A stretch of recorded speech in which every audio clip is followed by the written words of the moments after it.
Hello, my name is Tihana Krash, and in this presentation, I will discuss the development of null and overt subject pronouns in multilingual speakers. Some languages, such as Italian, Spanish, Croatian, Polish, Greek, Hebrew, and Arabic, are null subject languages. In these languages, in the preverbal position of finite clauses, subject pronouns can be both omitted or expressed.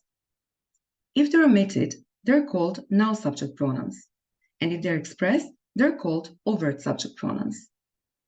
Both options are illustrated in Italian on the slide.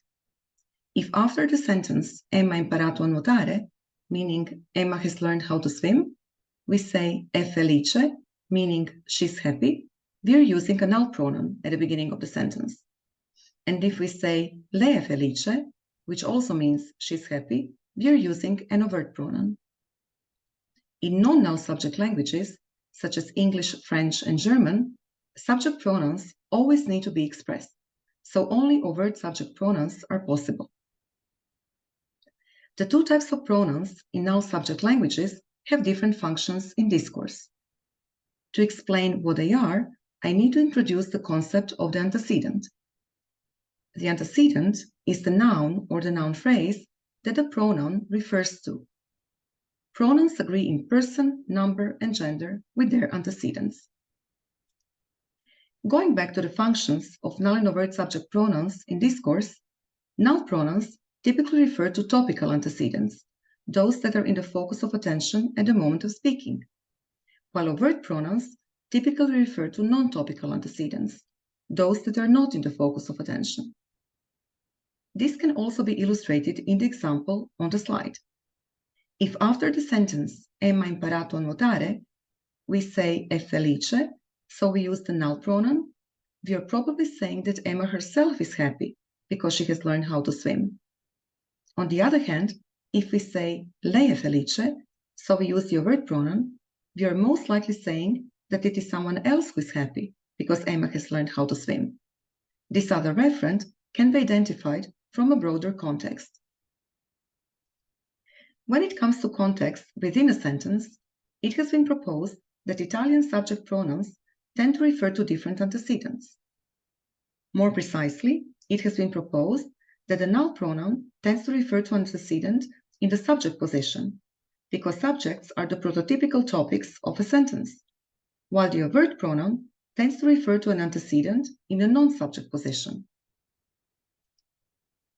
In the example on the slide, this would mean that in the sentence Marina ha salutato Nina mentre correva, meaning Marina greeted Nina while she was running, it is most likely Marina who was running because the subordinate clause contains a null pronoun and Marina is the subject of the main clause. On the other hand, in the sentence Marina ha salutato Nina mentre lei correva, it is probably Nina who was running because the subordinate clause contains an overt pronoun and Nina is the object of the main clause.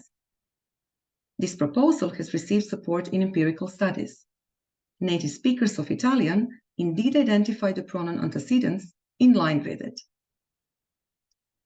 The same proposal has been shown to apply to Croatian. In the sentences with a null pronoun, such as Marina je pozdravila Ninu dok je trčala, meaning Marina greeted Nina while she was running, Croatian native speakers in most cases identify Marina as the one who was running, while in the sentence with an overt pronoun, such as Marina je pozdravila Ninu dok je ona trčala, they predominantly identify Nina as the one who was running. The comprehension and production of null and overt subject pronouns lies at the interface of syntax and discourse pragmatics. Syntax determines whether both null and overt subject pronouns are possible in a language. On the other hand, it is discourse pragmatics that determines when each of the two forms are used, that is, their distribution. In line with this, we can say that the acquisition of subject pronouns contains two components.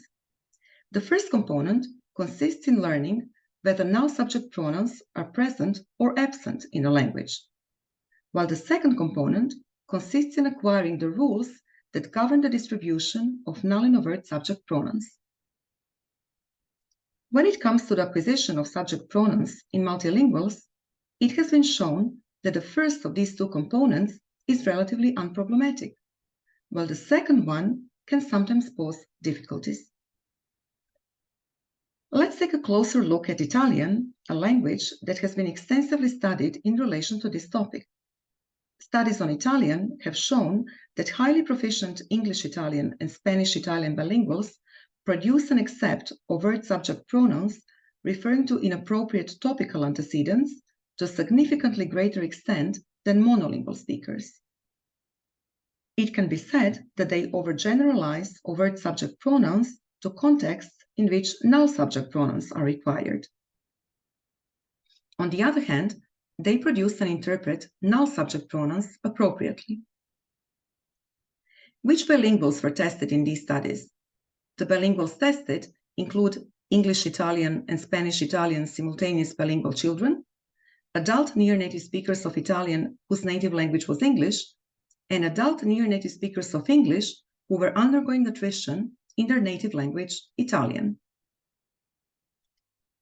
A lot of the evidence that has led to these generalizations has been obtained by a picture selection task originally used by Simply and colleagues in 2004. In this task, participants were presented with a sentence and a set of 3 pictures. They were asked to select all the pictures that matched the sentence in meaning. The sentence consisted of 2 clauses, one main and one subordinate.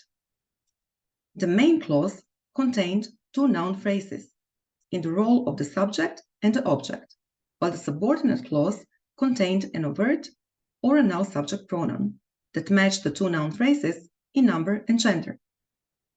The subordinate clause either preceded or followed the main clause. By selecting the pictures, participants were in fact identifying possible antecedents of the subject pronoun used in the subordinate clause. For example, if the sentence was Il papà saluta il figlio mentre va in bicicletta, meaning Dad greets the son while he goes on a bicycle, the participants had to decide who was going on a bicycle: Dad, as shown on picture 1, the son, as represented by picture 2, or another person not mentioned in the sentence, as picture 3 depicts. If they chose picture 1, they identified the subject of the main clause as the antecedent of the pronoun. If they chose picture 2, the object, also called a complement. And if they chose picture 3, an extra linguistic referent not mentioned in the sentence. Sentences such as this one with a null pronoun did not pose any difficulties to the bilingual speakers, but those with the overt one did. These difficulties can be seen in the results of Sorace and Filiacci 2006, in which the previously described picture selection task was used to test near-native speakers of Italian whose native language was English, as well as native speakers of Italian. The figure on the left shows the participants' responses to the sentences of the type Il papà saluta il figlio mentre lui va in bicicletta, meaning Dad greets the son while he goes on a bicycle. In this sentence, the overt pronoun follows its potential antecedents. In the figure, the lighter bars show the native speaker's responses, and the darker bars, the near-native speaker's responses. We can see that both participant groups prefer the complement as the pronoun antecedent. However, the near-native speakers chose the subject as the pronoun antecedent more often than the native speakers. This difference has proven to be significant in a statistical analysis. The figure on the right shows the participants' responses to the sentences of the type Mentre lui va in bicicletta, il papà saluta il figlio, meaning while he goes on a bicycle, Dad greets the son. In this sentence, the overt pronoun precedes its potential antecedents. We can see that the responses of the 2 groups of participants differed to a greater extent in this figure than in the previous one. The 2 participant groups preferred a different antecedent for the overt pronoun. The native speakers prefer the extra linguistic referent, while the near-native speakers prefer the subject. In addition, the near-native speakers chose the subject as the pronoun antecedent significantly more often than the native speakers. Therefore, in both cases, the near-native speakers accepted overt subject pronouns refer to inappropriate topical antecedents, that is, the subject of the main clause, to a significantly greater extent than the native speakers. However, not all multilinguals were shown to have problems acquiring the rules that govern the distribution of null and overt subject pronouns. In a series of studies on Italian, highly proficient Croatian-Italian bilinguals were shown not to accept more Italian overt subject pronouns referring to inappropriate topical antecedents than the age-matched Italian monolinguals. This applies to adult L2 learners, child L2 learners, and simultaneous bilinguals. What is more, child L2 learners and simultaneous bilinguals were shown to accept fewer Italian overt subject pronouns referring to topical antecedents than the age-matched Italian monolinguals.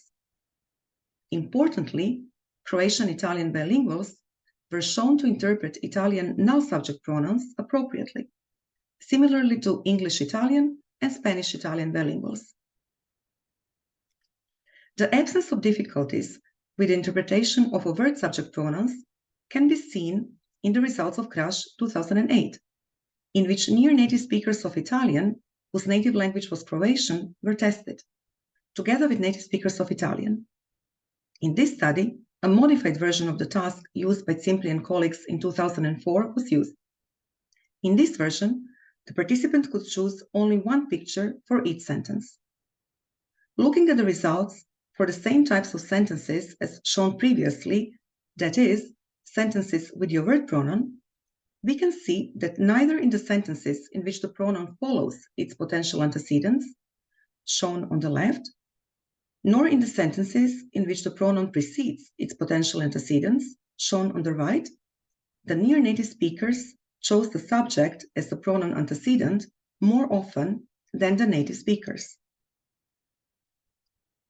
To summarize the findings on Italian, evidence from a number of studies points to the target-like interpretation of overt subject pronouns in Croatian-Italian bilinguals, in contrast to the non-target-like interpretation of overt subject pronouns in English-Italian and Spanish-Italian bilinguals. What could explain these differences? I believe that these differences could be explained by cross-linguistic influence, that is, by the influence of one language on another in the mind of a bilingual speaker. Let's compare the 4 languages involved in the relevant studies. In the table, we can see that Italian and Croatian use identical means to refer to topical and non-topical antecedents, that is, null and overt subject pronouns, respectively. On the other hand, Spanish uses both null and overt subject pronouns to refer to topical antecedents, and only overt subject pronouns to refer to non-topical antecedents. Finally, as a non-null subject language, English uses overt subject pronouns to refer to both topical and non-topical antecedents. I believe that the fact that English uses exclusively overt subject pronouns and Spanish both null and overt subject pronouns to refer to topical antecedents could influence the way English-Italian and Spanish-Italian bilinguals use overt subject pronouns in Italian. More precisely, I believe that under the influence of their other language, these bilinguals use overt subject pronouns in Italian to refer not only to non-topical, but also to topical antecedents. On the other hand, Croatian-Italian bilinguals use only null subject pronouns in Italian to refer to topical antecedents, because this is what they do in Croatian as well. More evidence coming from studies focusing on other null subject languages and directly comparing bilinguals speaking different language combinations is needed to see if the bilinguals' difficulties with overt subject pronouns are indeed caused by cross-linguistic influence. To summarize, in null subject languages, subject pronouns can be null or overt. Null subject pronouns are used to refer to topical antecedents, and overt subject pronouns to refer to non-topical antecedents. Acquiring the rules that govern the distribution of null and overt subject pronouns can be difficult for multilinguals. More precisely, some highly proficient bilinguals have been shown to overgeneralize overt subject pronouns to contexts in which null subject pronouns are required. On the other hand, they use null subject pronouns appropriately. The bilingual's difficulties with the use of overt subject pronouns might be caused by cross-linguistic influence. What teachers should remember from this presentation is that the distribution of null and overt subject pronouns in null subject languages may pose difficulties to bilingual speakers. The properties of the bilingual's other language seem to play a role in the presence or absence of these difficulties.